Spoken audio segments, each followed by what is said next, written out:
Grab dari Airbnb ke Aeon. Lepas tu the next day saya ada post video pentah, and suddenly this one user dia kata, sis, trip dari Airbnb ke Aeon tu jangan lupa rate. Tak, so kita macam itu macam scary tu. Baik, selamat kembali ke Borak Kerjaya yang dibawakan khas oleh YEG Academy.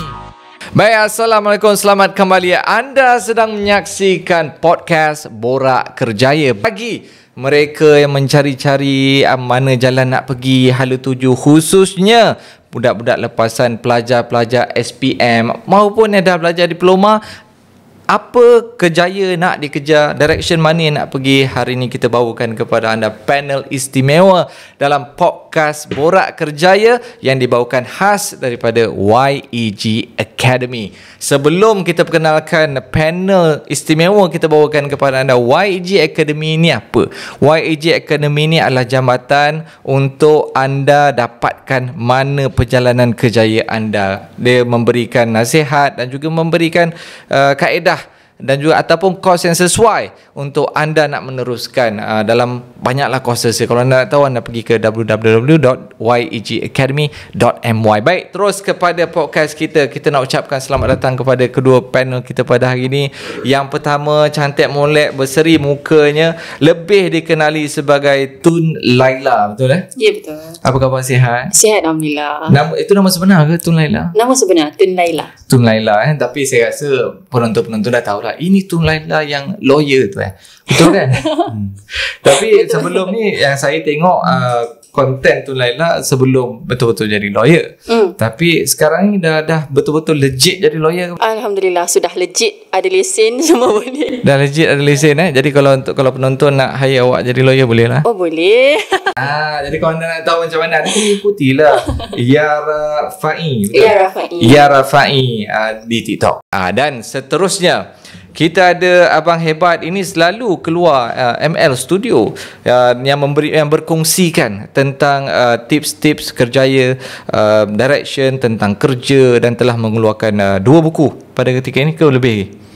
Ada lagi lebih lah tu. Tapi ini antara buku yang terbaru dikeluarkan baru-baru ini, tak sampai sebulan, iaitu buku Kerja Tak Habis-Habis. Nampak macam bukan cakap pasal anda, tapi ini buku, nama buku tu. Lepas tu kita ada satu lagi, Berhenti Kerja. Tadi kerja tak habis-habis. Bila kerja tak habis-habis rasa macam nak berhenti kerja, ni ada 2 jilid buku. Memang anda boleh, orang kata, nikmati, baca dan dapatkan pengisiannya. Hari ini kita bawakan penulis buku di dalam Borak Kerjaya, iaitu Nick Azban bersama dengan kita. Apa khabar? Baik. Sihat Alhamdulillah. Alhamdulillah. Jadi hari ni kita nak bersembang sikit tentang Borak Kerjaya. Tapi sebelum tu mungkin mukadimah sikit, nak kenalkan ada yang saya terkurang ke. Silakan.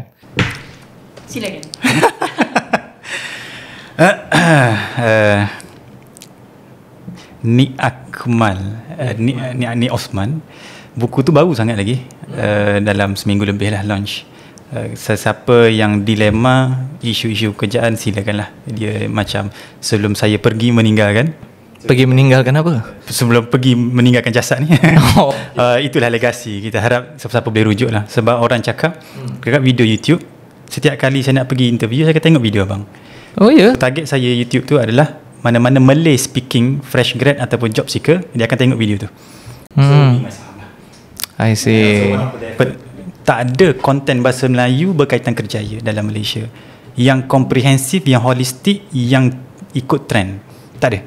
No one ever shared that. Saya pernah baca semua buku kerjaya dalam Malaysia, bahkan overseas tak semualah. Yang paling popular, What Color Is Your Parachute. Dia sangat komprehensif, tapi bila compare dengan penulisan buku dekat Malaysia, fokusnya kat Malaysia, kita jauh ketinggalan. So I took the initiative untuk initiate beberapa perkara perkongsian macam tu. So that's the idea. So mungkin orang kenal dengan Abang Kerjaya, Abang Resume, etc. So memang saya meletup dengan MS Studio, but eventually saya adalah trainer dan banyak kongsi seminar, talk dan sebagainya. So that's where people know lah.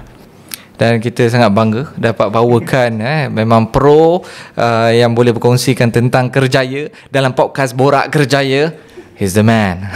Baik, dan kita bawakan kepada anda seseorang yang memang berkongsi, kadang-kadang ada yang kata mengomel, ada yang kata membebel, tapi bukan bebel kosong.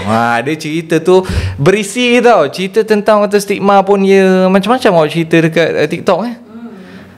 Tak adalah, tak tak adalah selalu sangat. Selalu tu selalu. Cuma segan saya bila Aswad kata semuanya berisi tu tidak juga sebenarnya. Sebab saya nampak dia selit-selit. Di selit-selit tu ada. Tapi macam mana segan juga saya nak duduk sebelah ni Akmalnya. Sebab I know that he's very educated. He has a value. And my social media is actually something yang casual, not really educational. Jadi macam tak semua content tu ada point yang educational. Tapi InsyaAllah lah kalau viewers decide untuk tengok yang baik, baiklah kot. Tapi kalau yang decide untuk tengok tak baik tu tak baiklah. Tapi taklah semua tu educational. Betul. Tapi punyalah casual sampai boleh sambil-sambil cakap, sambil-sambil kongsi tu boleh buat kopi tu. Dia casual macam tu. Dan dia punya view mencecah 4 juta. Dia yang baru-baru ni 2.4 juta yang berkongsi kan. It's informational dalam pada itu. Dan juga sebagai yang hari ni topik kita, iaitu influencer perlu educated, tanda soal. So kita bawakan kepada anda memang influencer punyalah educated sampai ada fit grad dalam jurusan law, antara benda yang orang kata pecah kepala jugalah nak habis kan. Dan of course motivated mengajar orang educated. Hebat. Jadi tentang topik pada hari ni, okey, kita mulakan dengan Tun Lela dulu. Influencer perlu educated. Tentang topik tu punya nama saja, apa pandangan awak? Awak setuju tak setuju? Setuju sangat. Sebab bagi sebab okay, memang sebelum saya start pun on social media, saya memang tak ada plan untuk start.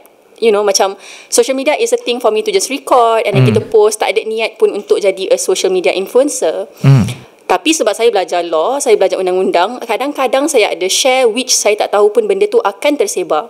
Okay. Bila dah tersebar, Alhamdulillah ada yang rasa terinspirasi, ada yang kata they look up to me, nak belajar lebih bagus, nak ambil law apa semua tu. I know that satu lagi bila orang gelarkan saya influencer, sebab saya memang tak pernah nak bayangkan diri tu influencer. Jadi bila ada orang kata saya influencer, that's when I know that being an influencer is very important for you to have education, for you to not really education lah, sebab education is wide kan, but you have to be educated, general knowledge or academic, sebab people are looking at you.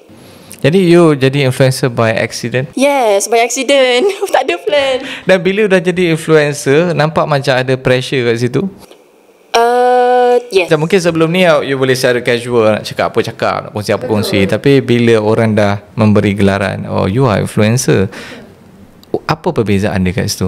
Okay, sebelum orang panggil saya influencer lah, saya boleh, macam mana, saya pernah saja-saja record diri menangis, sebab kita jadikan social media tu diary. Lepas tu diary. Macam diary lah, public diary. Jadi bila kita dah post, waktu tu sebelum tu orang tak gelarkan pun influencer. Jadi benda tu kita rasa macam it's just my own, you know. I don't kacau orang lain macam tu. Tapi bila orang dah gelarkan kita influencer, ada orang yang akan pandang content kita tu ada yang negatif. I mean like it can be positive, but also it can be negative. So the negative one yang kita kena kurangkan sebenarnya, because memang betul kita kadang-kadang it is out of our control. Tapi contohnya kalau kita post yang kita mengamuk, kita menangis, that is macam mana? Kadang-kadang benda tu it's about our feelings kan. So saya macam nak normalize kan, show your feelings, but also bila kita mengamuk, kita marah, benda tu kita bagi contoh yang tak baik pada orang. Sebab you know, macam kita mengajar orang untuk it's okay for you to be marah macam ni. So that's actually not good. Jadi benda tu yang saya belajar macam so saya kena, kalau marah tu kita kena tapis ayat lebih baik. Kita nak buat video marah tu boleh, tapi tapis ayat yang lebih baik. Kalau sebelum ni saya hambur je, tapi mungkin selepas ni saya kena macam atur sikit macam tu. So itu adalah beza. Bila sebelum saya tahu yang saya ni rupanya influencer, dengan selepas orang gelar tu, itulah perbezaannya sikit. Kena kawal sikit perangai tu, kena hati-hati sikit. Tapi macam mana pun you agree yang seorang influencer, dia mempunyai tanggungjawab tertentu. Dia kena tunjuk something yang boleh jadi tauladan. Dan yang paling penting perlu educated. Betul, setuju 100%. Okey. Ni tadi bila dengar dia angguk-angguk, geleng-geleng. Jadi kita dengarkan sedikit mukadimah tentang influencer perlu educated. Why? Dia adalah sisi influencer, sedangkan saya sisi mencabar ilmiah sikit lah. Define educated, define influencer. Okay, influencer kalau kita tahu adalah yang mempunyai following yang ramai, yang mempunyai pengikut yang ramai, dan juga konten yang bermacam-macam. Could be informational, could be sekadar just entertainment. Tu influencer. Orang suka, orang ikut. Dan educated basically yang mungkin perkongsian dia ada ilmiah, ada fakta, ada ataupun ada something yang ada value lah. Instead of itulah yang dia maksudkan. But nampak pula awak pun dah profesor, kita jawab juga lah. Terima kasih. Bila clear definition, sebab ramai orang akan kata setuju tak setuju, educated tak educated. So mari kita bezakan. Saya define education tak perlu. Education mean formal certificate. Perlu ada degree, perlu ada diploma, perlu ada master untuk jadi influencer, tak perlu. Okay. Anda lepas SPM, tak apa. Anda ada CJ kemahiran je, tak apa, tak ada masalah, boleh jadi influencer. So everyone can be influencer. Contoh, pakcik yang kerja sawit, awak down. Awak down ke? Dia adakah dia ada education yang tinggi? Tak. Tapi adakah dia educated? Cara dia bercakap, thought process dia dan pilihan perkataan dia cantik, educated. So educated tidak bermakna datang dengan formal cert. Dia datang dengan pemikiran, street smart dan juga book smart.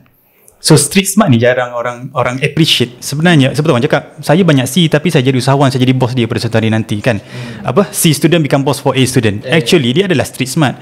Jangan merendahkan orang A, jangan merendahkan orang C. Kita kena faham ada orang ada tempat dia pandai, ada tempat dia bodoh. So pandainya adalah pada street smart. Macam pakcik awak Pahang tadi kan, saya lupa nama dia apa. Orang yang belajar formal, master, PhD, bijaknya daripada book smart. Right, mungkin mengelola, navigate through life, dia adalah orang yang skema. Tapi bila bagi research paper, perform. Bila bagi data, dia boleh make sense out of data. Bijak masing-masing. Itu kita kena raikan. Alright. Kedua, influencer. Now, berapa follower untuk diistilahkan influencer? Berapa? Itu sebelum orang declare you ni influencer ni. Berapa banyak nombor tu? Soalan daripada Nick ni memang saya pun tak tahu. Sebab kita tak tahu pun, tiba-tiba orang kata kita influencer. Jadi bila orang kata checkpoint influencer, waktu tu follower berapa? Sekarang dah berapa? Sekarang dah berapa? Sekarang dah 500,000 bang. 400,000 lebih lah. 400 baru influencer. Tapi waktu tu yang orang gelarkan influencer tu rasanya dari 100,000 lebih. 100,000 legit lah. Which kita tak perasan pun sebenarnya sebab kita main post je kan. Baik, saya ambil sisi kajian lah. Influencer ada banyak. So kita ambil bermula pada nano influencer. Tu berapa? Nano influencer means 5,000 ke 15,000. Range dia tu banyak perbahasan lah. But kita ada istilah dia nano. Kemudian ada micro, lebih 15,000 ke atas, sampai 30 ke 40 lebih kurang. And then macro influencer 100,000 ke atas. So apabila jadi macro, dia mula dikenali. Macro baru popular lah. Baru orang ni macam dah tengok, macam familiar kan. Macam pernah tengok macam tu. So bila naik lagi macro, dia akan mula cecah 500,000, dia jadi influencer. Naik 1 juta, dia jadi selebriti. So semua tu sebenarnya influence, memberi pengaruh. Atau kita sebut influencer, celebrity pun influencer. Original influencer adalah celebrity lah. But in term of nilai nombor, itu ukuran dia lah. Now, apa value setiap influencer? Nano ada value dia, micro ada value dia, macro ada value dia, influencer ada value dia, celebrity ada value dia. Everyone have value. Define value dia sikit. Dia bagi balik. Value dia sikit apa? Okay, kalau orang marketing nak buat awareness, dia akan pergi celebrity dan influencer. Kalau orang sale, dia akan pergi micro dan juga macro influencer sebab conversion lagi tinggi. Circle kecil lebih dipercayai, circle kecil lebih valid, conversion 20% ke atas. Kalau yang besar-besar ni, conversion dia rendah tapi awareness dia tinggi. It's also functional lah, kira function micro, nano. Kalau orang sale, dia akan pergi kepada micro lah. Contoh saya jual skincare. So macam mana nak buat skincare jualan? Lantik micro influencer ni jadi affiliate, jualan tinggi. Kalau lantik selebriti, popular tapi belum tentu tinggi sale. So what is your idea? Kenapa orang hire influencer? Contoh YEG nak popularkan YEG Academy. So nak bagi awareness, influencer 500,000. Okay, itu makro. Influencer lah. Juta selebriti. Lagi setahun selebriti lah. Amin. Kalau nak conversion, contoh ada produk, ada servis. Micro lebih engage. Sebab apa dia follower lebih niche Based on kajian, sebab bila jadi selebriti kita nak engage setiap komen tu tak sempat lah. Ada komen tu sebut saya tak sempat nak balas Twitter, tak balas siapa. Messi pun tak sempat, dia tak sempat kan. So at the end of the day dia hanya engage melalui post ataupun story je. Tapi personalize tak ada. So bila personalize tak sempat, bukan tak ada, tak sempat lah. Tak terkejar. So eventually conversion akan jadi orang tak rasa personalization. Ini sebenarnya yang orang tak nampak tau. I mean, kerja nak kena balas, nak kena personalize, nak kena, ini sebenarnya satu kerja dan ambil masa dan effort yang tinggi untuk nak jadi seorang influencer. Tapi kalau kita perasan, sekarang ni statistik menunjukkan cikgu-cikgu tanya pelajar-pelajar sekolah rendah, dia kata dulu kalau kita nak nak jadi kerjaya apa kan, nak jadi 3R, nak jadi doktor, nak jadi lawyer, nak jadi engineer. Tapi sekarang nak jadi apa? 75% and above semua nak jadi YouTuber, nak jadi influencer. Apa dia dulu? Nak kerja government. Government apa dia kan? Sebab nak pencen. Tapi itu nanti. Jadi tentang adik-adik ataupun yang daripada kecil lah, sebelum kita ambil besar, memang nak jadi influencer sebab dia nampak influencer tu, satu dia glamour, satu ramai engagement, lepas tu macam nampak macam senang. Ni influencer talking about nampak senang, yang joget-joget je. Apa yang Korea tu? Guantano apa? Anak Heaven tu. Ya. Gancana. Dia macam tu je pun dah dapat follow banyak. So orang nampak macam kerja yang senang. Tapi okey, tak tanya Tun Teja. Itu Teja. Tun Teja tu pahlawan. Okey, Tun Laila, macam mana? Sebenarnya senang ke susah nak jadi sebelum ni sampai almost 500k follower ni?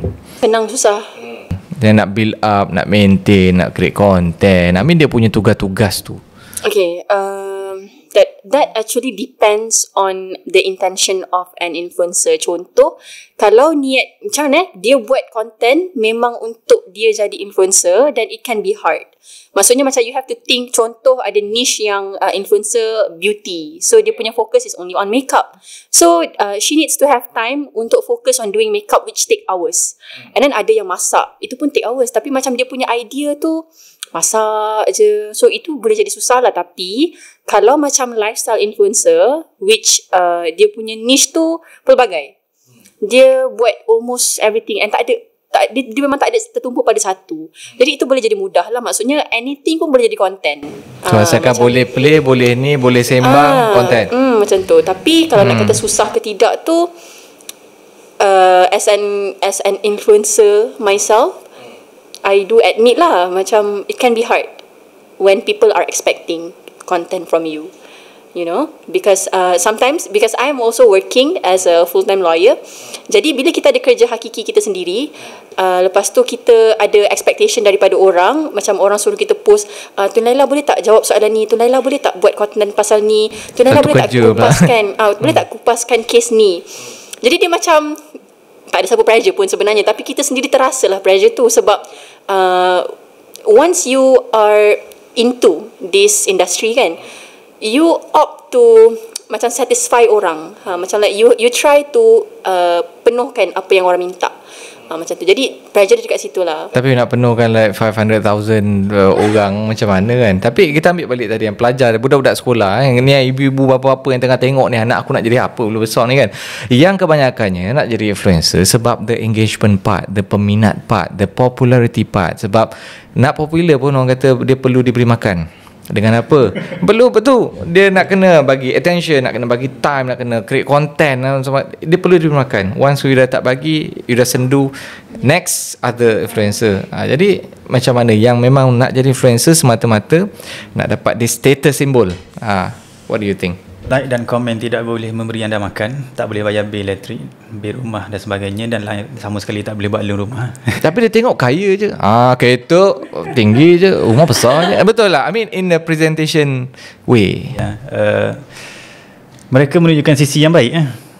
Takkan buat apa, takkan nak tunjuk yang takkan nak tunjuk yang tak apa nak right. Kecuali orang yang ikhlas dan jujur menangis depan kamera lain lah. Itu lain daripada ikut jujur dah. Kalau saya boleh tambah lah kan, macam Nik Akmal kata kan, sebenarnya kenapa budak-budak zaman sekarang ni diorang nak jadi influencer tu, actually because likes and comments can pay their bills. Some influencer lah, kalau dia ada ambil paid review, benda-benda yang berbayar, contoh macam tadi kita kata pasal marketing kan, berbayar, dan benda tu memang worth lah. It's worth actually. Cuma saya nak tambah yang macam Nick kata tadi, it's not permanent. It's only temporary. Sebab kan kita kan macam influencer, lepas tu jadi celebrity. That's why lah you guys macam nampak, oh dia jadi cantik, nak tunjuk dia punya lifestyle macam very tersusun apa semua tu. But the influencers are also competing with celebrity. So katalah kalau you dah kerepot nanti, do you think that people are still going to see you? Do you still Ini pemikiran jauh kan kiranya. Itu yang macam Nick Ahmad kata tadi. Nak kata yang bayar bil tu boleh, tapi it's not forever. That's why lah kata tadi kita cakap pasal kenapa budak-budak perlu untuk belajar and at least ada fikiran yang jauh. It's because we are worried that benda ni you punya fokus cuma dekat sini. You cuma fikir pasal you punya popularity, pasal you punya kecantikan dekat sini sahaja. Tapi in the few years time, you are also competing with younger generation punya influencers. You lose. Betul. Tapi cakap tadi tentang macam paid review apa ni semua, dia melibatkan macam street smart skill in a way. You kena negotiation, you kena communicate dengan products, dengan brands dan sebagainya. Jadi it takes more untuk you dapat until to that level.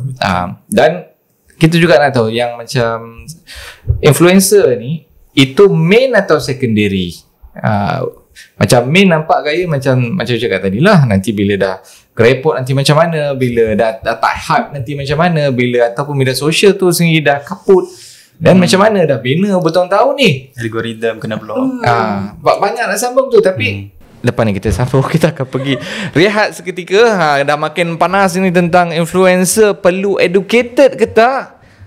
Saksikan selepas ini di Borak Kerjaya yang dibawakan khas oleh YEG Academy. Ni sebab sekarang ni kita apa-apa based on media sosial kan. So benda tu yang mempengaruhi dia orang. Duit kot. Sebab lagi cepat, lagi banyak. Instead of kalau korang kerja 8 to 5, gajinya tak seberapa. Macam tu je lah, I rasa lah. Disebabkan faktor perkesikan orang. Diorang, cara diorang besar, cara kawan-kawan diorang. Kadang-kadang ada kawan-kawan diorang tu sebagai pempengaruh, influencer. Itu menyebabkan diorang mendorong kepada ke arah nak freelance lah. Baik, selamat kembali ke Borak Kerjaya yang dibawakan khas oleh YEG Academy. Kalau tak tahu nak buat apa lepas SPM, anda boleh dapatkan nasihat daripada YEG Academy. Tapi kali ni dalam Borak Kerjaya, kita nak berikan kepada anda maklumat-maklumat penting tentang masa depan, khususnya tentang mana pilihan kerjaya yang terbaik. Jadi hari ini kita membawakan topik influencer. Ini antara orang kata direction yang ramai orang nak pergi, try buat dan harap-harap berjaya. Tapi persoalan kat sini, influencer perlu educated ke tak? Tadi satu explanation yang bagus. Kalau anda tak dapat, anda boleh reverse balik, dengar kata-kata daripada motivator kita, Tuan Nick. Baik, kita nak terus lagi. Tapi sebelum kita teruskan ni, kita nak tenang-tenang dulu dengan macam, boleh tak you guys kongsikan mungkin something yang people don't know about you. And sekarang ni orang nampak sebagai seorang lawyer, sebagai seorang influencer, sebagai apa yang you portray lah di media sosial ataupun dalam kerjaya. Tapi mungkin zaman kecil-kecil dulu yang ramai orang tak tahu, you rupanya kecil-kecil selalu makan brokoli setiap malam. Benda-benda macam tu lah. Benda-benda yang macam tanda kecil yang ramai orang tak tahu actually about you. Orang tahu-tahu je you dah berjaya dah. Wow. Tapi apa yang orang tak tahu?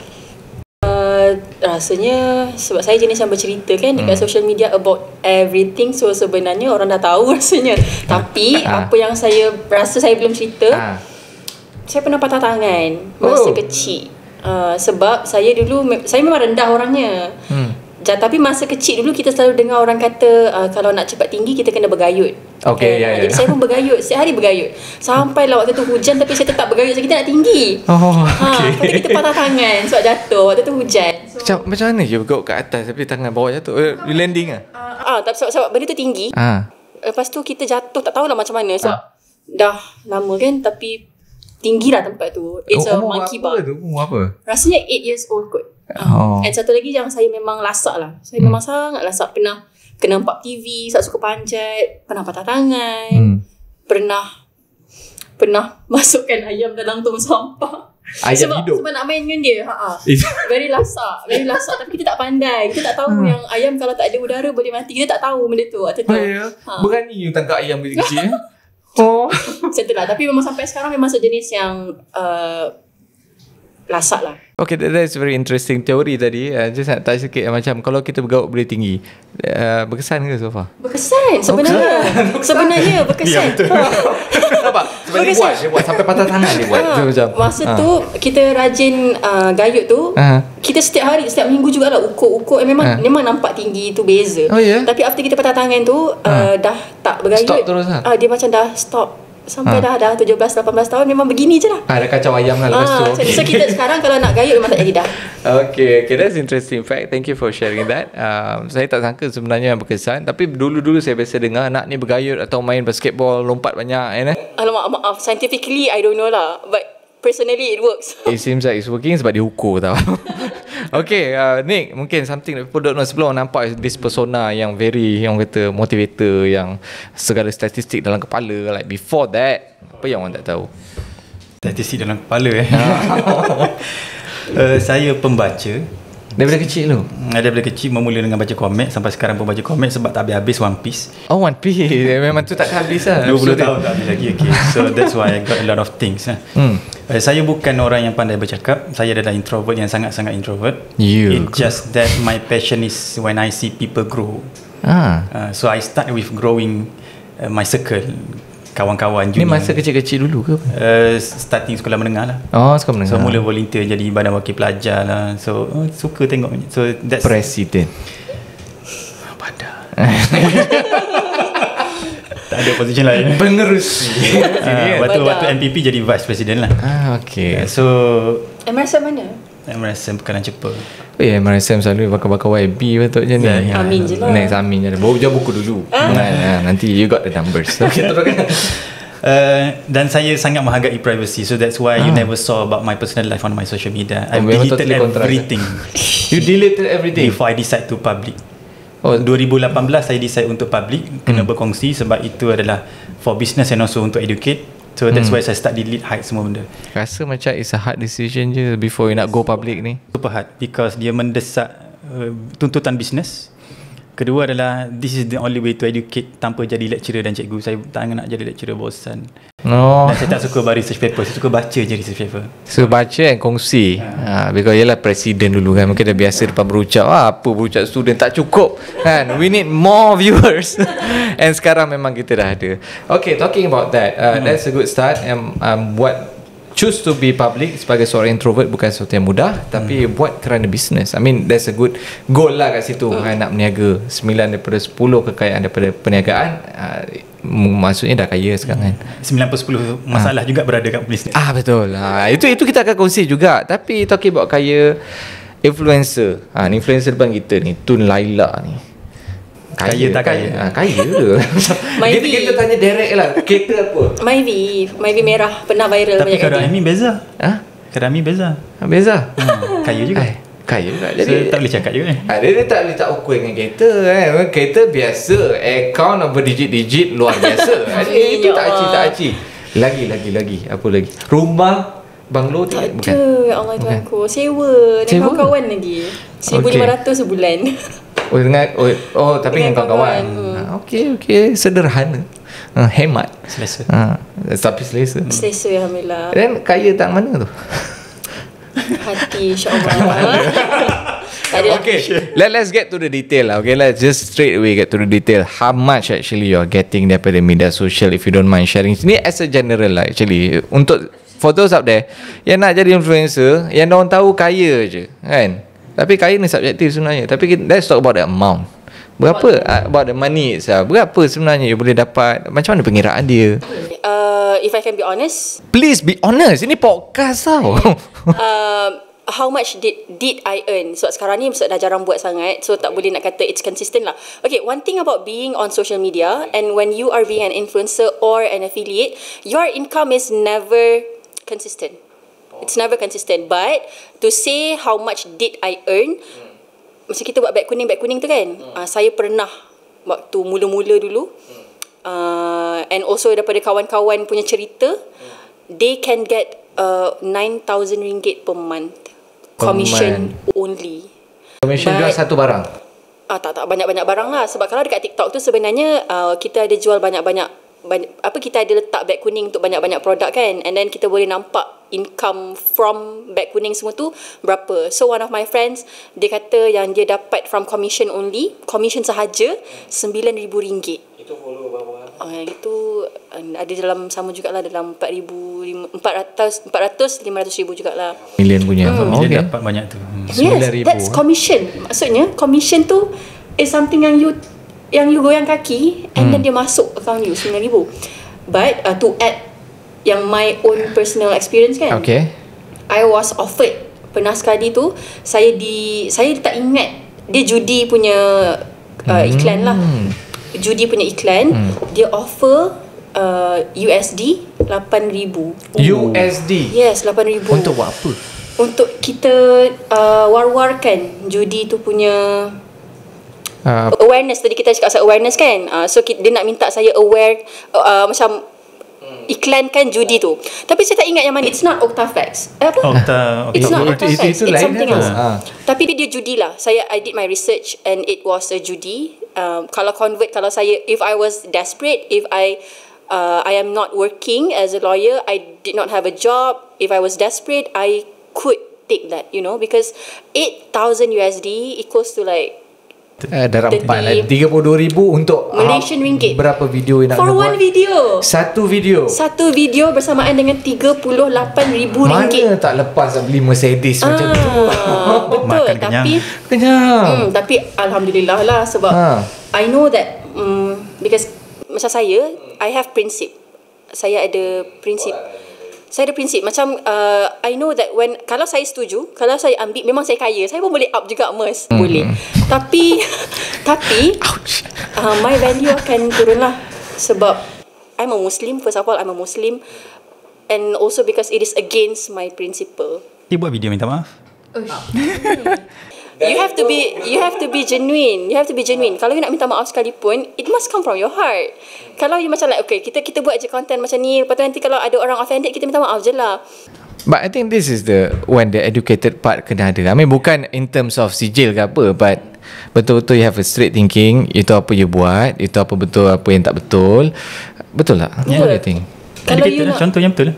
Kalau you nak ambil apa-apa tu kan, contoh macam setakat ni saya punya yang offer adalah benda-benda yang coffee, benda yang macam body wash, tudung, benda-benda yang memang tak sampai lah, beribu tu tak sampai. Tapi kalau setiap kali macam saya, setiap kali kalau dapat offer, macam orang minta saya reviewkan something, especially skincare and makeup, you have to do your research. Bukan kita main tunjuk itu. Tak boleh. Kalau macam kalau in law, kita kata apa saya lupa term dia. Professional? Bukan. Due diligence.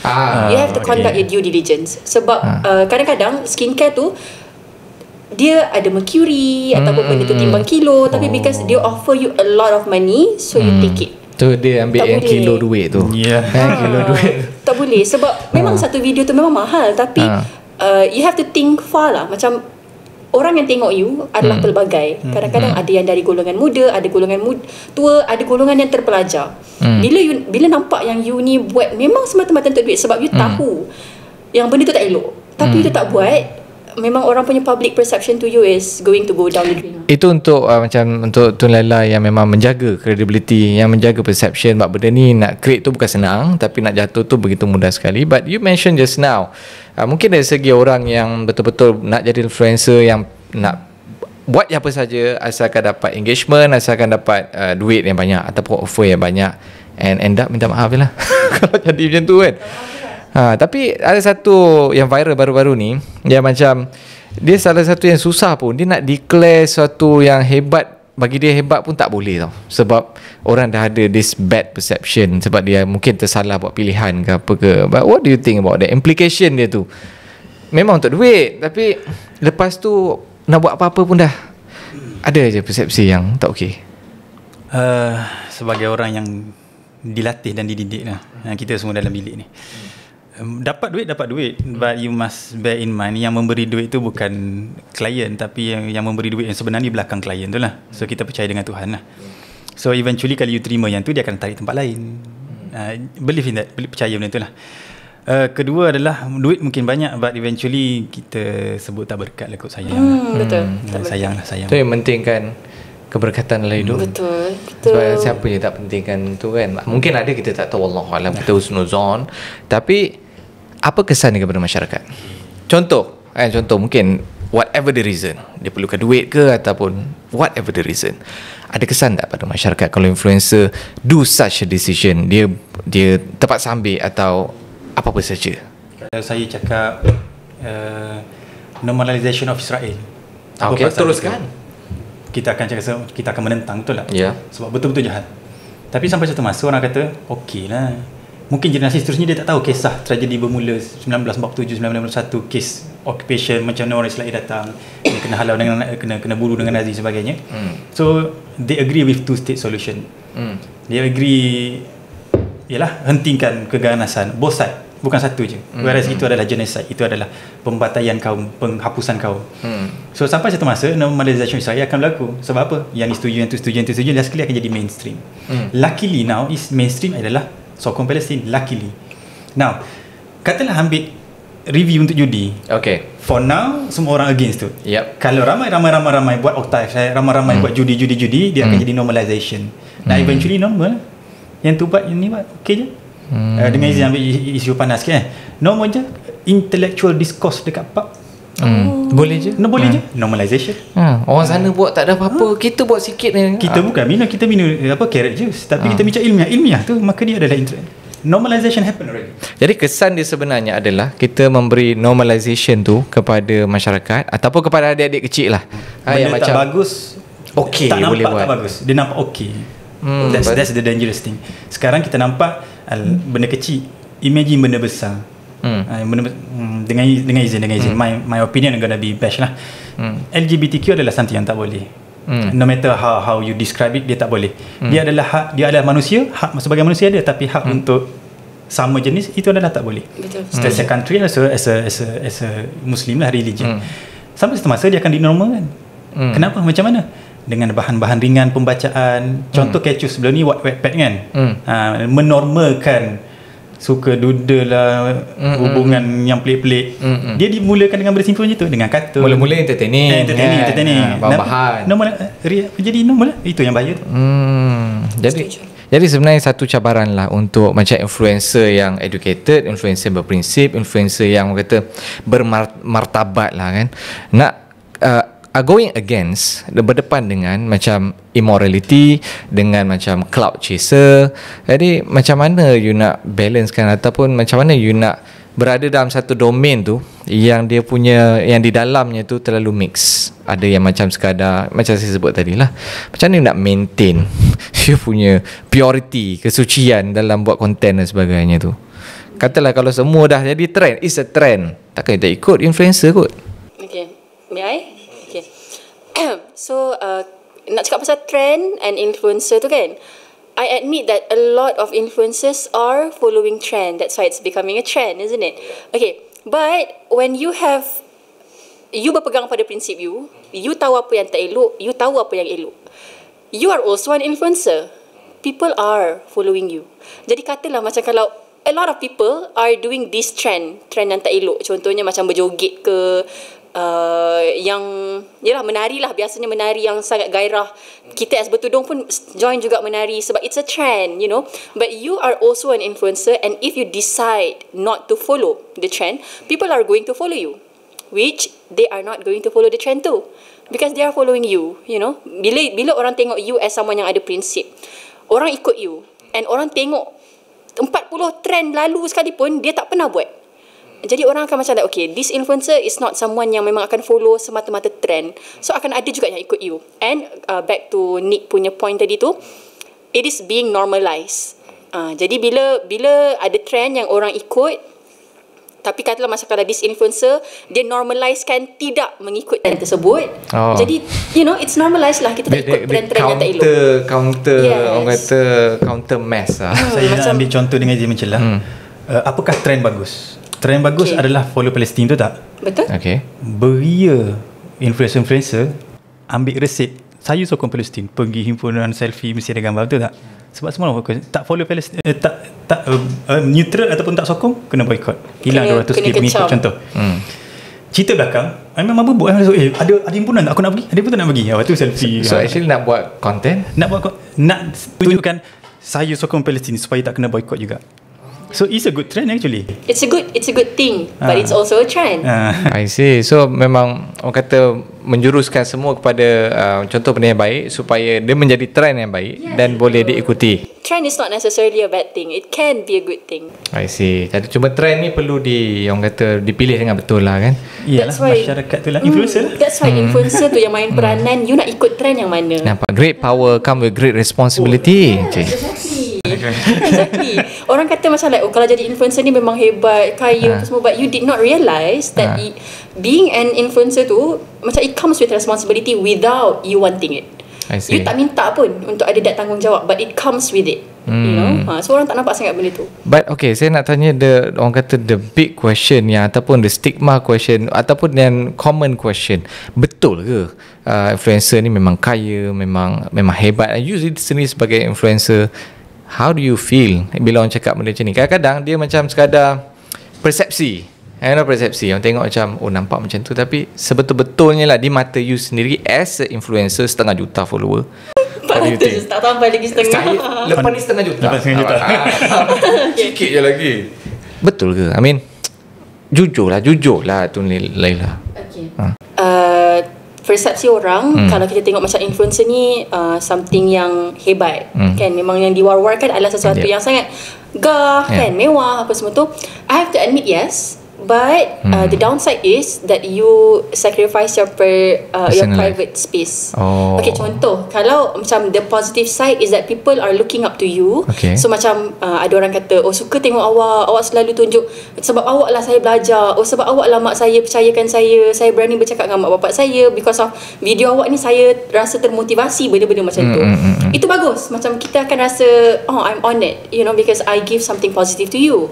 But the downside is when you have to sacrifice your private space. Contoh macam saya, because I made the social media secara tak sengaja kan, jadi my private benda-benda pun dah tersebar secara tidak sengaja, dan benda tu pun saya dah tapis lah sebenarnya. Apa yang kita boleh post nampak personal, tapi sebenarnya saya dah tapis, you know, dah tapis, dah post lah. Yes, dah pas. Jadi benda-benda macam tu, bila orang dah tahu your personal life, you really don't have your personal time anymore. Contoh, bagi contoh. Saya kadang-kadang one time tu saya punya kereta rosak. Saya punya kereta taklah Myvi kot kan. Jadi pernah lah rosak. And saya naik bas. Saya naik bas. Lepas tu bila kereta tu rosak dalam seminggu lebih macam tu, so saya naik bas pun seminggu. Pergi kerja dan balik kerja. Lepas tu ada orang kenal. Ada orang kenal you. Kadang-kadang bila kita penat, kita tak larat nak bercakap dengan orang kan. Kita tak larat. Kita baru balik kerja dengan masalah klien apa semua, kita tak larat. Tapi bila ada orang tegur you, so you have to have that energy. You have to, macam hi macam tu. Padahal you sumpah nak tidur je. Itu so macam like you punya private, you ingat kenal tak kenal you, you know, macam like you naik bas kot, public transport kot. So macam hidup sebelumnya adalah you naik bas, tak ada orang kenal you, tak ada siapa kisah pasal you. You have your time. Ada one time tu saya pergi kerja, waktu tu I have to kejar bas lah. So saya kejar lah bas. Lepas tu bila saya buka TikTok, ada orang komen, nampak tu Laila kejar bas hari ni. Dia tak rekod pula. So you know, kejar bas. So you know macam like, I was feeling macam like okay, I do anything macam ada yang nampak. You tak tahu siapa, sebab kita tak perasan siapa yang tengok kita kan. Betul. Tapi rupa-rupanya ada yang tengok. Cameras is everywhere. It's everywhere. And the second thing yang saya macam like terkejut, so waktu tu saya dekat Kota Baru, ada case dekat situ, and saya naik Grab dari Airbnb ke Aeon. Lepas tu the next day saya ada post video apa entah, and suddenly this one user dia kata, sis, trip dari Airbnb ke Aeon tu jangan lupa rate. Tak, so kita macam itu macam scary tu. So itu macam itu, tapi macam saya, because I have always been someone yang self-aware, macam like I know everywhere I go, bukan nak kata kita bajet terkenal, tapi it is somehow expected. So bila saya tengok video, saya tengok komen macam tu, saya macam like Okay, it's another reason for me to be careful. Macam benda tu is dah di expect. So the thing is, you just have to be careful. Asalkan dia tak ada sentuh you, tak ada buat apa-apa yang ni, setakat komen tu. Tapi as a mother, as a father, bila dengar benda macam tu kan, memang mana tak kisah. Betul. Lagi pula nasib dia dulu kasar kan. Ayam dia boleh karate. Ni datang dekat tengok. Baik, thank you for sharing. Ini sebenarnya a glimpse of hidup sebagai seorang influencer. Benda yang macam you have no space to be introvert anymore, especially bila you kat luar. Tapi kita nak tanya lepas ni soalan yang sangat penting melibatkan influencer. Jadi memang seronok Borak Kerjaya pada kali ni. Kita balik pada kerjaya. Teruskan saksi Borak Kerjaya yang dibawakan khas oleh YG Academy.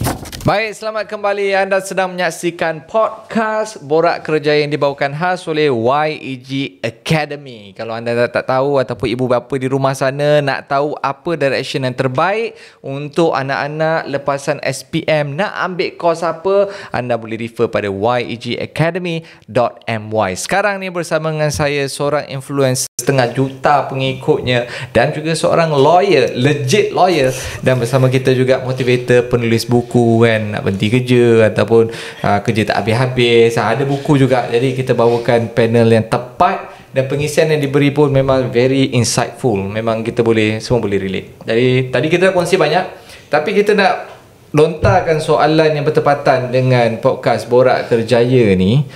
Influencer wajarkah dijadikan sebagai satu kerjaya yang boleh disokong oleh ibu bapa di rumah itu untuk anak-anak dia yang kata besar nak jadi apa? Saya nak jadi YouTuber. Wajar tak untuk disokong habis-habisan untuk anak-anak kecil ini?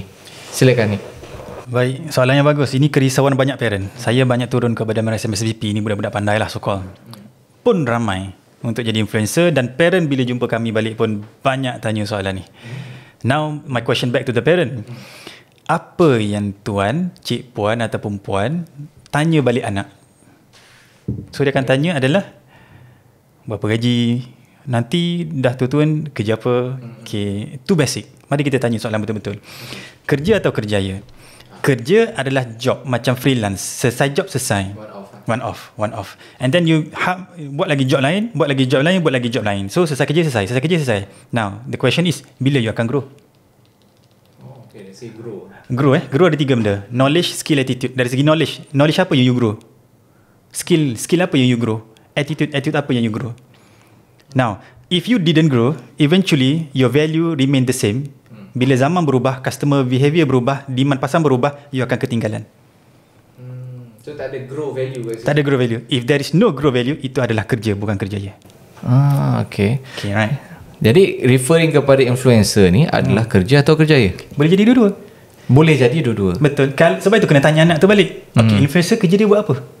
Ni kita talking about anak kecil ni yang memang nampak YouTuber banyak ni like, subscribe and share. Dah jadi macam skrip lah kan. Dah buat video sikit like, subscribe and share. I mean baru ke tahap itulah. Tahap itu. Okay, baik. So kalau untuk parent kena sedar pertama sekali untuk jadikan kerjaya, dia adalah sustainability lah. Sustainability mana kata dia ada perkembangan kerjaya dan dia relevan untuk jangka masa panjang. Jawapannya ya, dia relevan untuk jangka masa panjang, tapi effort dia adalah berterusan. Okey, sekarang ni kita nak bantu ibu bapa di luar sana. Sebab anak-anak sekarang ni pandai. Dia dah belajar kat YouTube, dia dah tengok motivator ni, Azman dan sebagainya, tahu macam nak jawab. Jadi macam mana bila dia jawab, dia bagi contoh.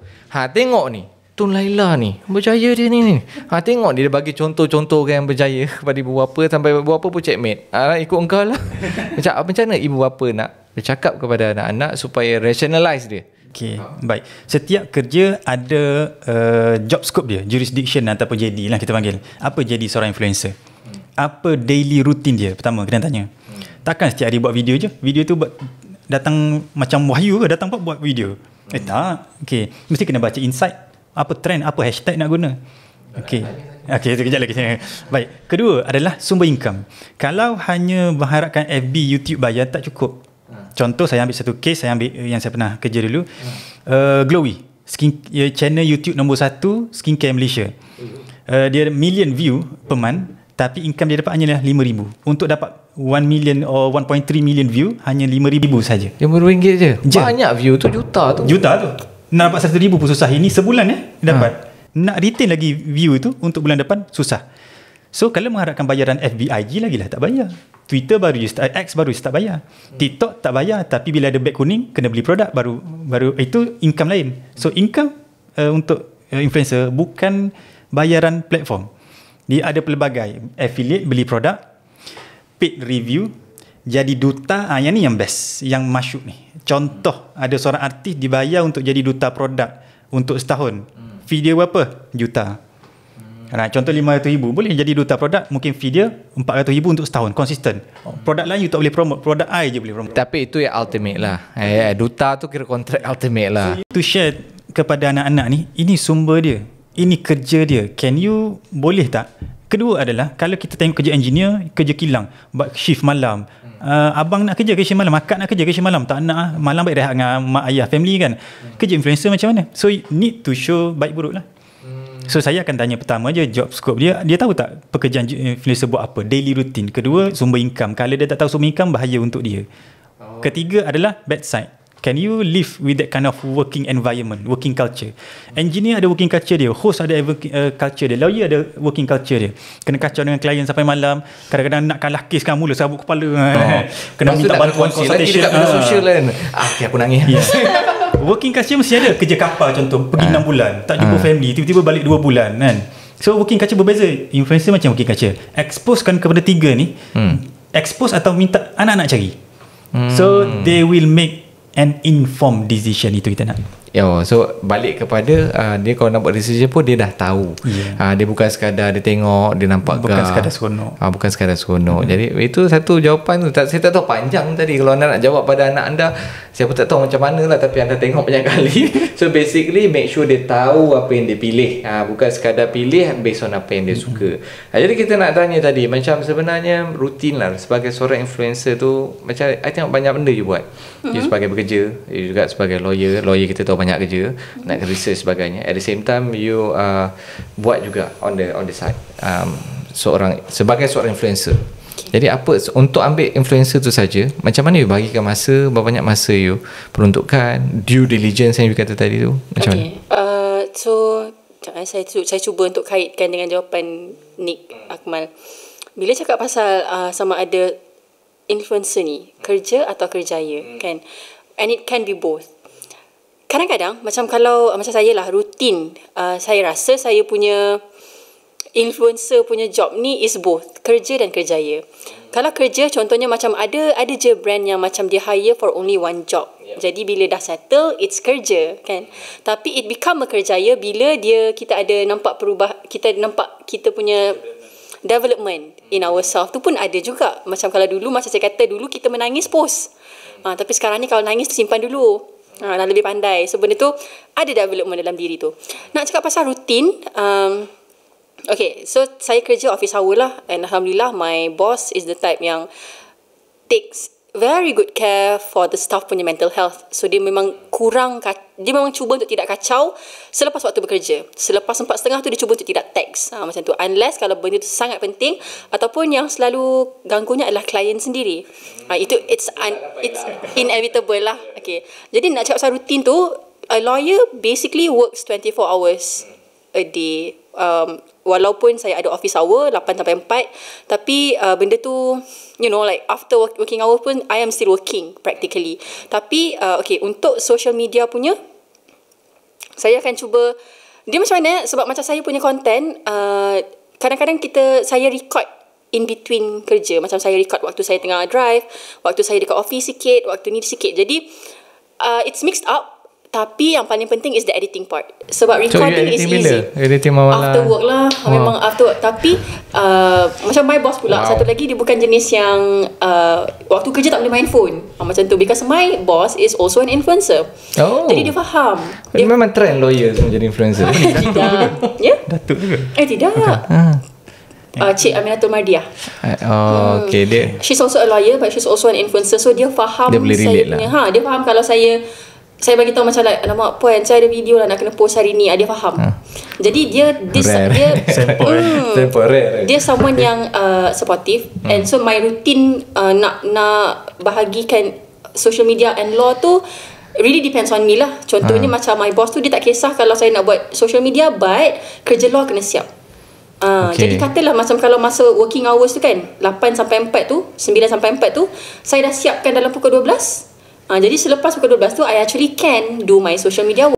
Okay. Jadi ini sebenarnya apa yang saya dengar ni actually seorang superwoman yang macam dia bekerja, dia pun buat this on the side, and then memang penuh waktu dia penuh dengan benda-benda yang berfaedah. Jadi macam kalau anda boleh jadi like superwoman ataupun superman yang boleh buat semua benda at the same time, then dipersilakan. Tapi I would say untuk orang yang generasi muda yang mampu buat benda sebegini, yang mampu mengejar pendidikan juga yang legit, dan memang sangat-sangat luar biasa lah untuk generasi muda, dan saya rasa ini patut menjadi contoh yang hebat. Ini tak masuk lagi nanti boleh dah keluarga, itu lain cerita juga. Tapi sikit boleh? Hanya generasi dia saja mampu buat macam ni. Oh ya? Saya dengar tadi pun serabut. Kalau kita cerita ni dekat parent kita 50 ke atas, apa ni? Okay, salam mana boleh main phone tu buat kerja kan? Lepas tu buat dua kerja pula kan. Tapi that's an important note juga. Dia kata tentang generasi ni, talking about value seorang influencer di dalam resume. Let's talk about that, because sekarang ni kita tengok majikan-majikan, kalau tengok dia punya bakal calon tu adalah seorang influencer, somehow ada yang mengambil tu sebagai satu aset. Oh, ini mungkin boleh mengembangkan syarikat aku dan sebagainya. Jadi talking about the value of seorang influencer di dalam resume untuk syarikat-syarikat lain, ni akan jawab. Tapi sebelum nak tanya, ada value tak you sebagai influencer nak bekerja sebagai tempat lawyer ke tak ada? Ada value tambahan. Itu jujur lah. Okay, kita tanya pula daripada side motivator punya side, apa rasa sebab in a way demand jadi semakin tinggi? Apa pandangan ni? Saya ulas dulu. Lawyer sebenarnya dia tidak boleh promotekan servis dia. Betul. So antara cara untuk orang kenal lawyer adalah dengan social media dan bercakap, berkongsi. So actually that is one of dia tak boleh ada papan, belilah perkhidmatan kami, promo tak ada. Tak boleh cakap saya peguam, kalau ada masalah carilah saya, tak boleh. Yang tak boleh? Kod etik dia macam tu. Ethics. Belajar sesuatu, tengok Borak Kerjaya. Okey, terus. Bila dia influencer, so it's a actually high value untuk bidang law. Right now, saya bukanlah influencer, saya orang dikenali. Saya baru masuk kerja bulan lepas. Dan status saya ni dikenali. Bila masuk interview pun macam kenal kan. Memang dapat kerja tu. Susah juga. Oh ya. Okey, baik. Bila masuk, ada akta dalam kerja menyatakan tidak boleh memberi pendapat, mewakili syarikat ataupun komen tentang syarikat. Langsung you have to go through corporate com. Itu by contract. By contract kerja. Okay. Dalam kerja menyatakan. Okay, now when they see our value, we still restricted. Dia nampak value tapi tak semua syarikat bersedia untuk utilize ataupun optimize. So luckily for me, mungkin sebab saya merancang juga strategi marketing, so I have that marketing skills. So I go to corporate com, I present this social media strategy. Dia macam, oh wow, macam ni ke, kami tak tahu. Okay, then they see value, then they implement. So nak masuk resume boleh ke tak? Jawapannya, dua-dua situasi ada value. Dan value tu saya ulang balik, datang dalam 3 kategori tadi. Knowledge, skill, attitude. If you have value in these 3, masukkan dalam resume. Tapi kalau sekadar buat entertaining punya, berjoget ke apa, itu better tak payah letak lah kan. Now come back to the question, apa value? Dari segi knowledge, apa knowledge you can offer to the company yang you boleh tambah? Dari skill apa you ada yang boleh mengukuhkan position you ataupun you can beat other candidate. You boleh contoh bawa hasil lagi banyak ke, awareness ke, bantu SOP system. Attitude you, kalau you joget attitude macam mana you bawa dalam syarikat? There is no value in that kind of influencer. So this kind of influencer ada value. So jadilah seperti influencer ni. Influencer begini memang boleh masuk dalam resume. Tapi kalau influencer yang trend joget sahaja, dia hanya ada value kalau dia nak apply apa? Kerja choreographer, music production mungkin. Alright. Sebab sekarang kat Malaysia nak jadi nak berlakon kena ada follower IG 1,500,000 dulu kan. Betul, dah jadi satu SOP pula kan. Whereas tak pun sepatutnya, tapi kat Malaysia lah. Sebab panjang cerita, gossip industry. Gossip industry. But boleh masuk resume tak? Boleh bila anda jadi influencer yang membawa nilai. Apakah nilai? KSA. Knowledge, skill, attitude. Okay, kita tambah sikit lah. That is a very good input tadi. Contoh macam Ryan Bakery. Ryan Bakery. Contoh macam dia. I mean, dia lebih dekat dengan entertaining. Entertaining. Tapi setuju atau tidak, apa yang dia buat tu somehow memang ada value. Sebab value dia apa? Tak semua yang entertainer boleh pergi jauh sampai company besar hire dia. Contoh company minyak hire dia untuk jadi face dan sebagainya. Dia in a way entertainer yang bijak jugalah. Dia mengimbau kembali mainan-mainan kita kecil yang memang literally dah dilupakan. Jadi apa pandangan tentang yang sebegitu juga? What kind of value, walaupun entertaining, jangan kata entertaining tak ada value langsung kan. Jadi yang mungkin lebih dekat dengan entertainers, tapi value yang seperti itu macam mana? Mungkin kita bedah sikit entertainer punya influencer. Okay. Untuk Ryan Bakary kan, Are you a I'm fan? a fan. Yeah. Of course, I'm a fan. I know it. Me too.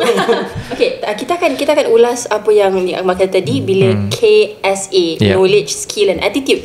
Kenapa saya rasa yang Ryan Bakary tu adalah seseorang yang ada value. Sebab he has the knowledge, he has the skill and he has the attitude. What kind of knowledge? Okay, dia tahu how to engage dengan orang bila dia buat content tu, walaupun it's entertainment kan. Tapi contoh macam dia buat benda-benda yang dia tahu ofensif.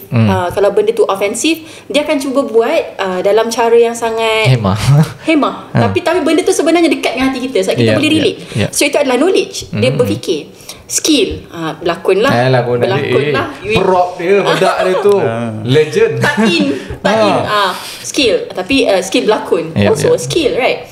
Attitude, dia punya cara pembawakan dia. Dan bila orang jumpa dia dekat luar lah, sebab saya pernah jumpa dia, and the way he brings himself is something very humble, very very normal guy. Walaupun kamera kejar, normal guy. Dia pakai bedak tak ada very sangat bergaya lah. Tapi attitude dia dalam video kita tak berapa nak nampak kan, sebab dia berlakon dekat dalam tu. Tapi dekat luar bila orang jumpa dia, he brings himself like he's a normal guy lah. Attitude wise, okay, skill ada, knowledge ada. So that's why I know that he has a value based on apa yang Nick Akmal kata tadi. Jadi dia menang sebab dia ada KSA tadi. Okay, let's berkenal seorang lagi influencer yang dekat dengan Nick Azman. Sebagai contoh yang buat bisnes. Siapa rasa? Khairul Amin. Nampak dia tahu dah siapa. So kita kena bagi dekat-dekat lah kan. Okay, Khairul Amin. Kita kena juga memperkenalkan influencer yang bagus. Bukan tak ada semua influencer tak bagus. Dia antara orang yang memang saya respect. Sebelum dia meniaga, dia memang dah bagi value banyak untuk ibu-ibu kan, nak masak dan sebagainya. Tapi somehow dia dekat dengan cara Nek Azman buat, sebab dia jual buku dan sebagainya. Tapi pecah sikit, bedah sikit seorang influencer bernama Khairul Amin ini di mata anda. Salah sebut kena serang. Hati-hati. Walaupun saya tak nak merasa lagi dia pun samanya. Okay, baik. Dia sangat educated. Bukti background engineering. Pertama. Kedua, dia buat video masakan setelah dia tak berjaya buat video travel. Ingat zaman dia belajar dekat US kan? Dia buat video travel dulu. Dia dah buat editing banyak lama dah. Dia bukan tiba-tiba meletup. Sambannya bukan tiba-tiba buat bila popular. Panggil orang Indonesia datang buat sambannya live kan, menangis sikit, bertaubat sikit kan. Tak. Dia dah dia dah buat sambannya tu dengan ahli keluarga, dah test tanpa guna nama Khairul Amin, test resepi. Kemudian baru dia launch atas brand dia sambannya. And then sambannya tengok macam dia ada troubleshooting. Pedas, berminyak, pecah. Semua feedback tu dia analisis, dia cover balik. Dan cara dia communicate dengan klien adalah sangat bagus. Bukan sekadar upgrade produk ataupun troubleshooting produk, tapi dia communicate, okay, pada peminat temannya, saya minta maaf, kita telah berjaya berjual banyak ni, kita telah upgrade kilang kita. Communication dia, itu adalah PR dan corporate com sebenarnya tu. He's very good in that, memberitahu progress. Dan macam mana dia bercerita adalah he's entrepreneur yang memang solid entrepreneur. Daripada solid entrepreneur. Cara dia bercakap confirm solid. Satu kilang, dua kilang, itu bukti. Mungkin kata itu dapat duit cuci ke, mak bapak sponsor ke, dapat duit lain. Tak solid. Contoh, dia buat unjuran kira-kira. Dia tahu berapa jumlah yang masuk, dia berapa sale dia tahu. Right. So berapa yang pecah, berapa yang tak pecah, berapa feedback negatif yang kita terima. Dia share semua benda tu dalam live dia dan juga dalam hasil dia. Okay, update perkembangan samanya. Itu jawapan entrepreneur. Entrepreneur tak boleh jawab kami tak tahu KBSB aja ke tak. Bukan, itu bukan kena tanya ni, kena tanya tu kan. Entrepreneur bahasa kasar dia, they know their shit. Tapi it seems that now very detail. Memang you dah study. Correct me if I'm wrong. You study jugalah ke Raming. Sebab saya pernah dijemput untuk cerita pasal influencer. So I am looking for an icon influencer. Bukan icon pemotoran, tidak. Ini icon yang betul lah. Khairul Amin is the right icon. Okay. Minta maaf Hairami, sebab jadikan ikon untuk case study, tolong dengan kami dua. Okay. Tapi ini something yang saya rasa sangat relatable. Contoh macam Karo Aming ni, antaranya bila dapat awards pun tengok gaya dia macam you mention Ryan Bakery, dia memang sangat humble, dan saya baru nampak daripada satu perspektif sebagai seorang true entrepreneur. Sebab tapi dapat cara dia begitu casual kan. Hi, what's up guys? Macam tu kan. Tapi ini antara orang-orang yang memang berjaya menjadikan influencer sebagai satu kerjaya. Jadi tahniah kita ucapkan. Kita ada lagi satu lagi blog lagi nak dikongsikan. Banyak lagi kita nak kongsi ni, rasa macam tak puas ni. Tapi anda jangan ke mana-mana. Borak Kerjaya akan datang lagi dengan banyak info kerjaya kepada anda.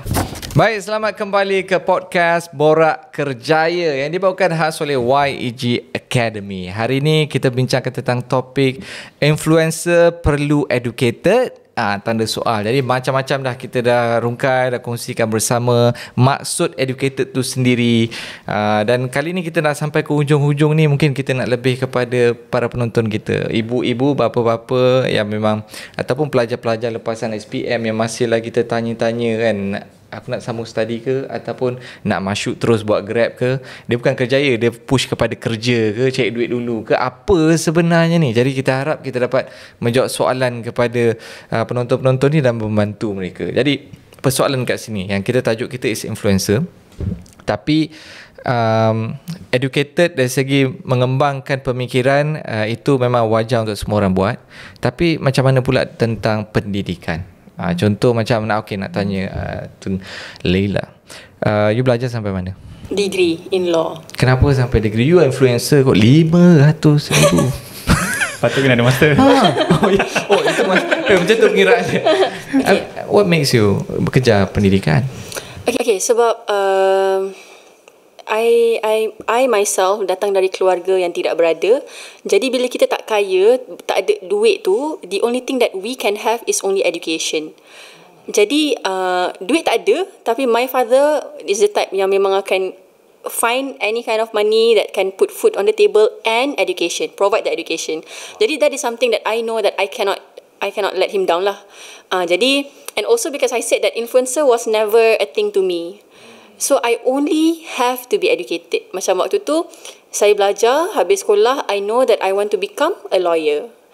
Jadi macam, how you know you want to be a lawyer? Direction. Okay. How you know? How do I know that I want to be a lawyer? Yes. Okay. Mimpi ke apa? Bukan. Sebab macam mana? Saya tak, none of my family members are lawyers. Tak ada sesiapa langsung.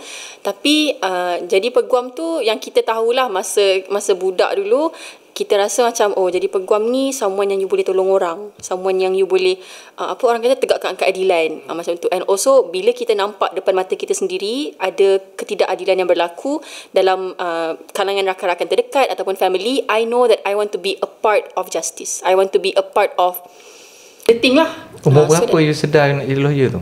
Dulu cita-cita angan-angan dulu 9 tahun. Tapi waktu tu tak nampak lagi benda-benda tu. Tapi masa dah sekolah menengah, dah nak dekat habis sekolah menengah tu, uni lah, dah masuk uni tu sebenarnya. Sebab masa sekolah menengah ambil science stream and I know that it's not my passion. Jadi for the sake of habiskan SPM, for the sake of just score anything that you can, I did habiskan SPM. And then apply lah mana-mana yang boleh. Waktu tu tak adalah plan sangat pun, tapi law was one of it lah. Tapi kenapa nak jadi lawyer tu is practically because of that lah. Macam right after SPM tu baru decide, okay, I want to be a lawyer. Macam tu. So just satu nak add, lepas sudah macam decide lawyer, you belajar lawyer, masa tu you punya influencer punya job dah berjalan ke? Belum lagi? Masa tu tak start lagi, you belum terkenal lagi di media sosial? I started, not really started lah, benda ni boom masa saya buat chambering. So it was last year, September last year. Okay, last question. Adakah macam you sebagai belajar where you are, you dah masuk chambering, sebenarnya itu memberi added value juga untuk mempercepatkan you jadi influencer? Cuba kalau you macam nobody, you tak belajar apa-apa, you duduk rumah dan you buat content exactly the same, would it be the same? No, exactly. Okay, back to our topic tadi, bila kita kata influencer perlu educated ke tidak, tanda soal tu kan. Kalau saya, tak ambil law, saya tak ada apa-apa yang nak dikongsikan kepada masyarakat. Saya rasa yang of course nobody is going to see me because people ask me question when they know that I take law. Sebab first video yang boom masa saya cerita yang saya baru habis kes jenayah dekat Shah Alam. Jadi orang tahu yang saya adalah seorang peguam. Waktu tu kita belum peguam lagi pun, tapi sebab saya nampak macam peguam, jadi orang tahu yang kita ni belajar law, orang nampak yang kita ni macam peguam. Jadi orang tak start tanya soalan kat situ. Jadi untuk kembali ke topik tadi tu, perlu educated ke tidak? Perlu, sebab bila you ada, tak kisah kerjaya apa sekalipun, tapi bila you menunjukkan satu value yang bagus, you basically push the society to be better. You know, because kita kan negara yang membangun developing country kan. Jadi kita macam we want to be better, but it all starts from us. Jadi macam you as an influencer, you have the power, you have the influence, offer the value to people lah. Kalau macam I kan, I baru follow you, and then macam kelainannya you berbanding dengan influencer lain, bagi I lah personally adalah sebab you bangga dengan sebagai being lawyer. Jadi I tengok seorang orang muda yang bangga sebelum jadi lawyer lagi. Masa tu dekat Pro Chamber Chambering ni macam satu fasa sebelum bergelar lawyer tau. Dia dah betul-betul showcase kes ni, kes tu. So seronok tau. Kita sebagai lelaki ni kadang very objektif, tengok macam seorang yang sangat bangga dengan kerjaya dia, and then kita harap dia jadi lawyer, atau lawyer yang hebat sebab dia dah mula perkongsian. It's a good start. Jadi menjawab pada soalan tadi, maksudnya memang perlulah, dan dia membantu pun anyway. Yes, kalau saya tak buat law tu, tak ada siapa nak tanya saya soalan, tak ada konten lah yang saya nak buat. Betul juga tu kan. That's why contoh okay, macam atau sebagai seorang motivator, macam mana kalau katalah sekarang ni dikenali sebagai penulis buku, motivator yang memberikan kursus-kursus consultation untuk syarikat-syarikat, nak tahu lebih lanjut tentang corporate world, tentang documentation, you name it, anything about corporate world, this is the man, Nick Aiman. Good. Nick Akmal. Ya Allah. Okay. Akmal.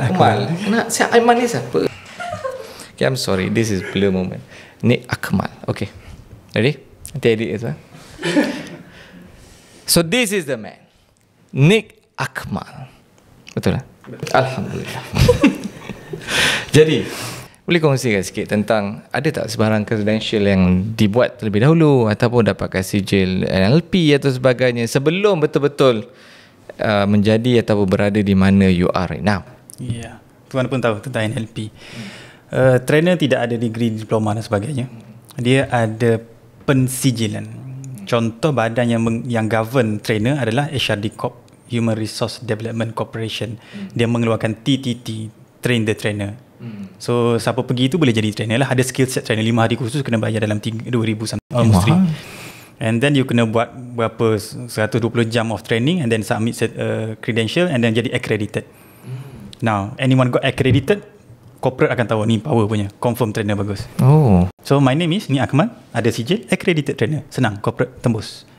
Jadi sebenarnya in a way senang untuk dapatkan job untuk ataupun untuk bagi talk ataupun untuk educate. Untuk dapat job-job ada corporate, sebab bahasa mudah je, agensi kerajaan telah letakkan syarat macam ni, inilah orang level certified, ini level orang accredited the highest level kami boleh bagi, and then this person is accredited, so dia punya quality tu confirm bagus. But compare to yang popular, how do you put the bargain there? Macam mana? Popular, credible, popular, tak credible. Dua je lah kan. Okay. So popular and credible, Amin Idris. Popular, itu pernah datang kita tu episod 1. Kita teruskan. Popular dan trainer yang bagus. Popular tapi bukan trainer yang bagus atau bukan speaker yang bagus. Tak nak sebut nama. Ada, bersepah. Sebab dia boleh cakap, dia buat. Lepas tu pergi program sekolah, gemuruh jiwa, semangat membara, ada dia tutup mata, bayangkan balik rumah. Starter Kit Motivator Malaysia. Starter Kit, okay. Alright, so credential is very important. No matter how popular you are, your popularity may land you a job ataupun dapat projek-projek lah. Tapi that project repeat tak repeat bergantung pada credential balik. Tapi setuju tak macam diploma degree ni pun boleh consider sebagai credential? Credential, betul. Any professional acknowledgement. Degree, diploma, formal education, definitely. But for my industry, dia tak ada formal education. Dia ada certificate, professional cert. So that's the main credential lah kiranya. Menarik. Okay, saya rasa kita dah touch banyak tentang basically hala tuju. Okay, katalah kalau satu nasihat ataupun satu kata-kata lah boleh kongsikan kepada either ibu bapa ataupun lepasan SPM. Apa yang nak cakap kepada mereka yang masih mencari ataupun dah tahu tapi tak pasti? Okay, itu Laila, dia silakan. So untuk my adik-adik, I just create a video about this just now. Untuk my adik-adik lah, lelaki ke perempuan kan, tak kisah. Make sure that you belajar dekat sekolah. Maksudnya kalau you dekat sekolah, kerja you adalah untuk belajar. So fokus you adalah belajar. You jangan fikir sangat pasal nak kaya. Kita nak ke depan tu, orang kata macam it's not worth it for you to think so far. It's okay, tapi it's not very good, you know. Focus on what's present now. You dekat sekolah, kerja you belajar. So belajar. Kalau you dekat uni, belajar juga. Okay, kalau once you take life the way it is, macam tu. That is for student lah. Mana-mana yang nak jadi influencer apa benda semua tu adalah along the way. Tapi the process here now is for you to learn. Anything lah, you belajar sains ke, tak kisah. Kalau you tak belajar sekalipun, you kerja. Ada yang unfortunate kan, dia tak ada kemampuan untuk ke sekolah, so dia terus bekerja. Ada benda yang you boleh belajar sebenarnya. Orang kata street smart. Belajar juga benda tu. Tu untuk student ataupun teenagers. For parents, I would say support your children, but of course you know better. Support tu penting because the mental health of the children tu you kena jaga tanpa you sedar lah. Yang itu satu. And also kalau nak cakap pasal kerjaya tu, tadi yang kita dah discuss tadi tu, parents, kadang-kadang ada parents yang suka, sebenarnya dia nak jadi lawyer, tapi sebabkan dia tak dapat jadi lawyer, dia nak suruh anak dia jadi lawyer. Jadi benda tu sebenarnya bahaya, sebab you merosakkan anak you punya minat. Sebenarnya anak you tu, kalau dia belajar apa yang dia minat, contohnya kalau dia suka fotografi, dia boleh jadi a professional photographer yang actually can earn and be as educated as a lawyer. Tapi disebabkan you paksa dia jadi lawyer ataupun something yang dia tak nak, you paksa, and dia tak nak, you know, bila kita tak suka, kita tak masuk tau.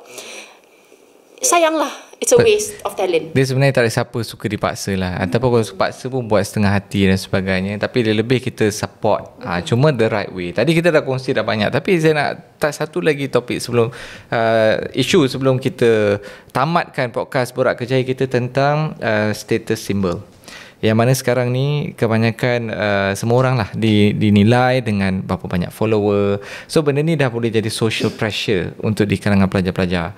Jadi macam that's why kebanyakan mereka nak influencer. Sebab apa? To be social status tinggi, you know. Jadi tepat tu tanya motivator kan. This is the right question for you. Silakan. Zaman kita dulu cool adalah bila rambut panjang. Cool adalah apabila collar naik contoh. Cool. Semua orang, I want to be the cool kids. Now zaman sekarang, the cool kids adalah those who have followers. So cool tetap, itu adalah generasi, itu adalah lumrah manusia. I want to be the cool kids. So the definition of cool nowadays adalah ada follower. Now kalau saya ada anak, I would argue the question is good for you to be cool, but does that cool suits you? Or you want to be cool in your own way? Kita membentuk jati diri balik lah.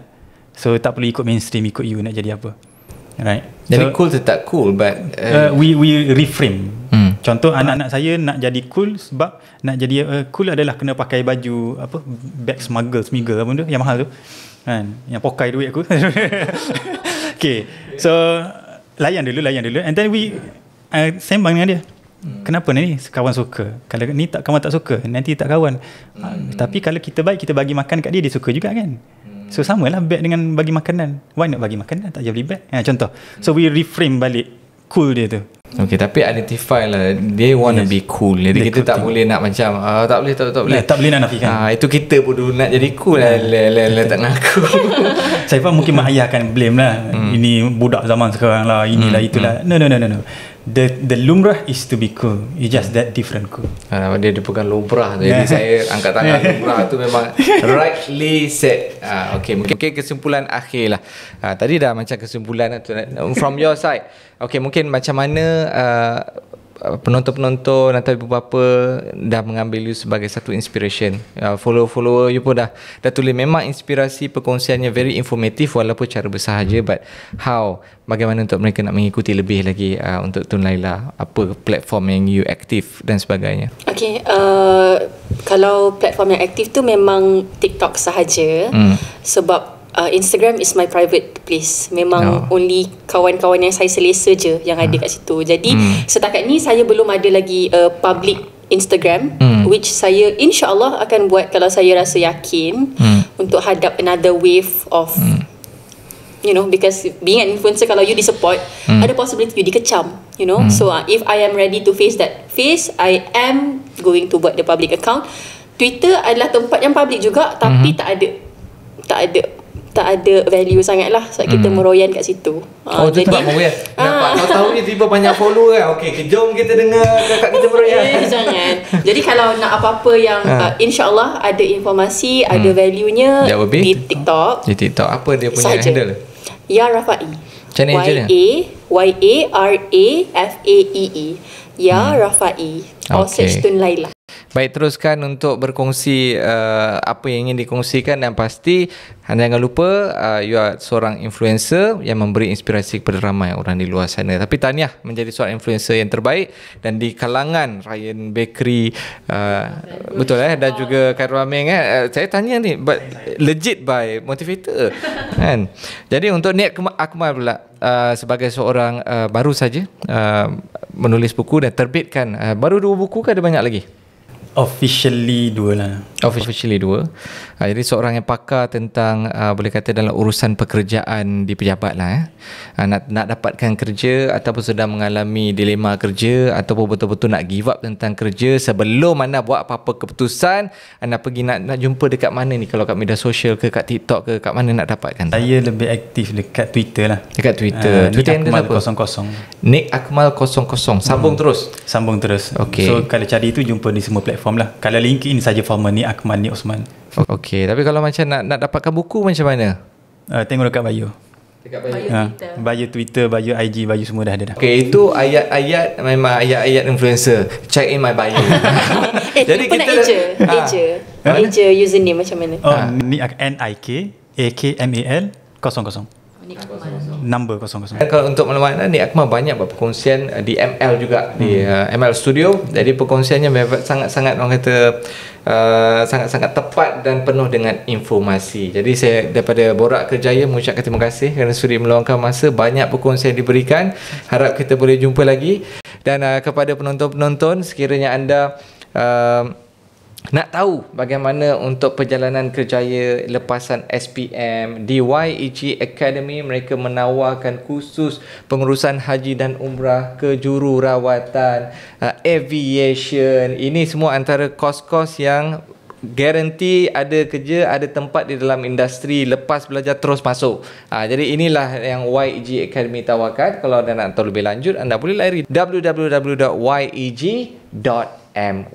Baik, kita ucapkan terima kasih. Until next time, kita jumpa lagi. Thank you so much. Assalamualaikum warahmatullahi wabarakatuh. Saya Wasiril Aswad. Assalamualaikum warahmatullahi wabarakatuh.